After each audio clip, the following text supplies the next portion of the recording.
There have been many times in United States history that laws have been passed to help the average American, only to look back and see that the original law that was passed didn't really do what it was supposed to do.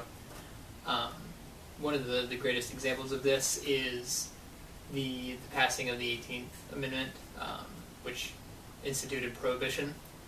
At the time, it was a great idea. It stopped drinking,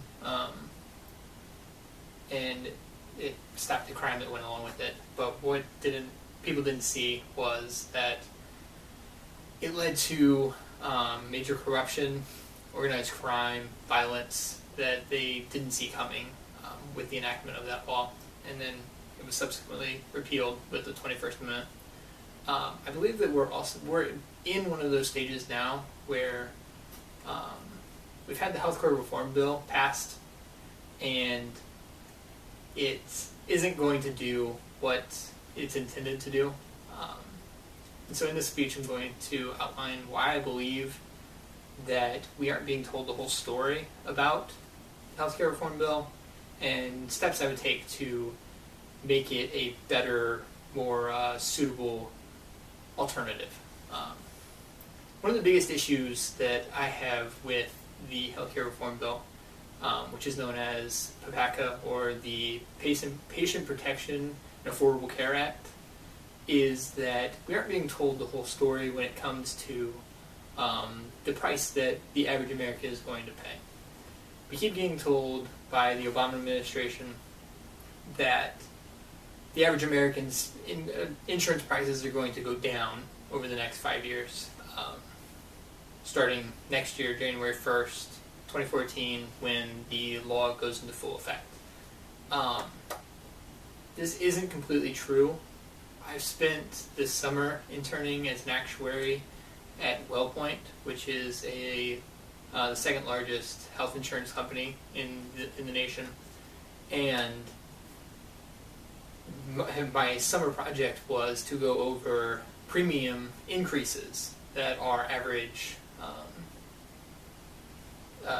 person that we give insurance to is going to see over the next year.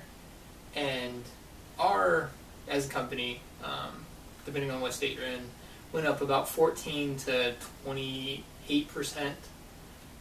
The Society of Actuaries, which is the society that all actuaries who are in the health insurance and life insurance fields are a part of, they submitted a research project that said that the average American's premium will go up 32% starting next year.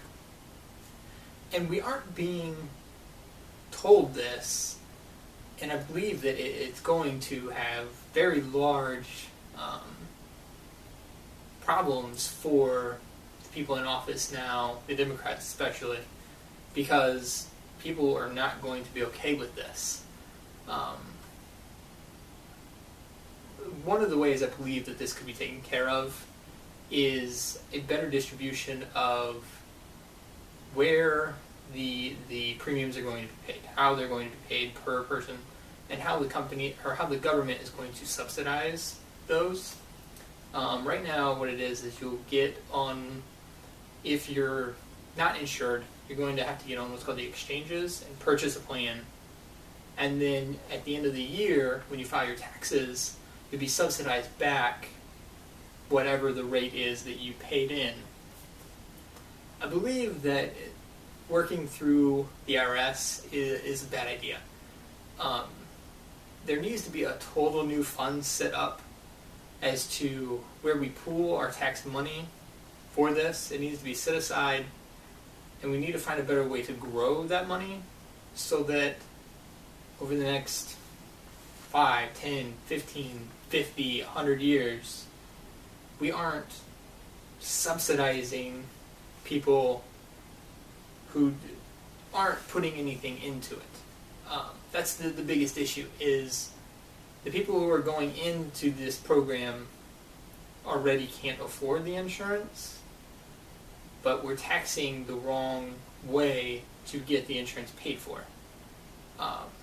Insurance companies now have no leverage to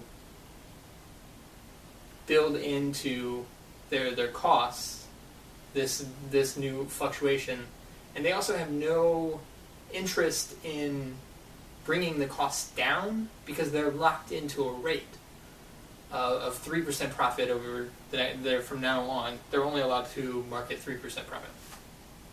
So we need to figure out a way that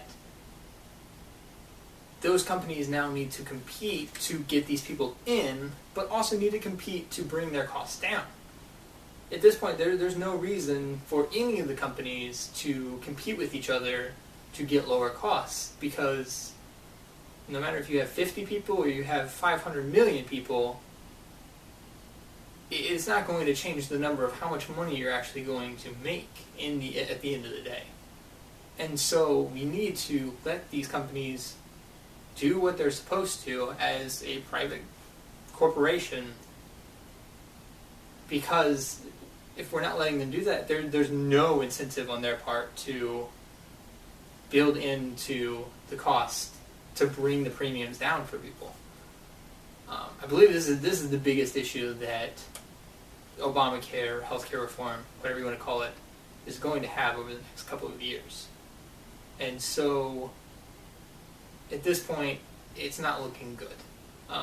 I believe that January 1st, we're going to have a nightmare, and it's only going to get worse as time goes along. Democrats will feel it when they go into the midterm elections. These are the reasons why I just feel that there's some issues with this policy, and they need to be figured out. They need to be talked about right now, because we're heading for a train wreck. And people need to be told what's coming. So that's my plea to start to talk about this. Thank you for listening.